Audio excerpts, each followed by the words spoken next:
Hello friends, இன்றைக்கி நம்ம cinema வட்டாரத்தில் மட்டுமல்ல ஒட்டுமொத்த தமிழகத்திலையுமே பரபரப்பாக பேசப்பட்டு வர ஒரு விஷயத்தை பற்றி தான் பார்க்க போகிறோம். நடிகர் விஜய் மற்றும் அவங்க மனைவி சங்கீதா இடையிலான பிரிவு. இதற்கு நடிகை த்ரிஷா தான் காரணம்னு ஒரு பக்கம் சொல்லப்பட்டாலும் இப்போது அதுக்கும் மேலே ஒரு அதிர்ச்சியான தகவல் வெளியாகி இருக்கு. அது என்ன, ஜோதிட ரீதியாக இதுக்கு என்ன சம்மந்தம், இதை பற்றி முழுசாக தெரிஞ்சுக்க வீடியோவை கடைசி வரைக்கும் பாருங்கள். கடந்த பிப்ரவரி மாதம் சங்கீதா தரப்பில் இருந்து வந்த சில தகவல்கள் எல்லோரையும் அதிர வச்சது. எனக்கு இந்த வாழ்க்கை போதும், விவாகரத்து கொடுத்துடுங்கன்னு அவங்க கேட்டதாக சொல்லப்படுது. அது மட்டும் இல்லாமல் ஃபிசிக்கலாகவும் மென்டலாகவும் ரொம்ப டார்ச்சர் கொடுக்குறாங்கன்னு சில புகார்களும் கிளம்புச்சு. முக்கியமாக ஒரு நடிகையோட அவருக்கு இருக்கிற நெருக்கமான தொடர்பு தான் இந்த பிரிவுக்கு காரணம்னு சங்கீதா தரப்பில் சொல்லப்படுது. ஒருவேளை விஜய் தரப்பில் இருந்து அழுத்தம் வந்த அந்த நடிகையை இந்த கேஸில் ஒரு மனுதாரராக சேர்ப்போம்னு கூட எச்சரிக்கை விடுத்தாங்க. ஆனால் அந்த மனுவில் அந்த நடிகையோட பெயரை அவங்க குறிப்பிடலை. இன்னொரு பக்கம் சினிமா பத்திரிகையாளர்கள் சொல்கிறது என்னென்னா, இவங்க இப்போ இல்லை 2017 பிரிஞ்சிட்டாங்கன்னு சொல்கிறாங்க. அப்போது மாஸ்டர் ஆடியோ லான்ச்சுக்கு ஏன் ஒன்றா வந்தாங்கன்னு உங்களுக்கு ஒரு கேள்வி வரலாம். அது வெறும் உலகத்துக்காகவும் குழந்தைகளுக்காகவும் பண்ண ஒரு அட்ஜஸ்ட்மெண்ட்டு தானாம்.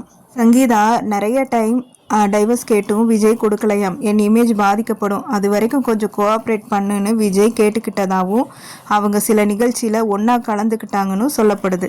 இப்போ விஷயத்துக்கு வருவோம். த்ரிஷாவை தாண்டி இப்போ இன்னொரு விஷயம் பெருசாக பேசப்படுது. அதுதான் கருங்காலி மாலை. விஜய் அவர்கள் ஜோதிடத்தில் மிக அதிக நம்பிக்கை கொண்டவர். அவர் கழுத்தில் எப்பயும் ஒரு கருங்காலி மாலை இருக்கும். ஆனால் ஜோதிட ரீதியாக என்ன சொல்கிறாங்கன்னா, கருங்காலி மாலையை முறையாக பயன்படுத்தாட்டி நிறைய ப்ராப்ளம் வரும் அப்படின்னு சொல்கிறாங்க. ஸோ தனுஷ், லோகேஷ் கனகராஜ், ஜிவி பிரகாஷ் இவங்க எல்லாருமே கருங்காலி மாலை அணிஞ்சவங்க தான்.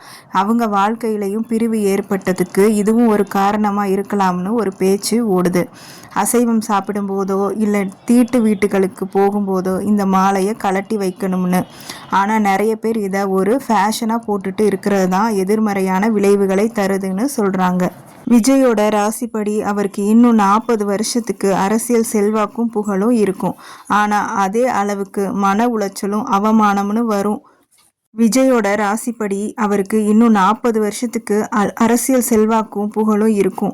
ஆனால் அதே அளவுக்கு மன உளைச்சலும் அவமானமும் வரும்னு ஜோதிட ரீதியாக சொல்லப்படுது. த்ரிஷா ஒரு காரணமாக இருந்தாலும் இந்த மாதிரி சில ஜோதிட முறைகளை தவறாக பின்பற்றினது தான் இந்த பிரிவுக்கு முக்கிய காரணமாக இப்போ சோஷியல் மீடியாவில் பேசப்படுது. இதை பற்றி நீங்கள் என்ன நினைக்கிறீங்க? உண்மையிலே கருங்காலி மாலையும் இந்த பிரிவும் சம்மந்தம் இருக்கா, இல்லை த்ரிஷா தான் காரணமா? உங்களோட கருத்துக்களை கீழே இருக்க கமெண்ட் பாக்ஸ் சொல்லுங்க. இந்த வீடியோ உங்களுக்கு பிடிச்சிருந்தா லைக் பண்ணுங்க, உங்க நண்பர்களுக்கும் ஷேர் பண்ணுங்க.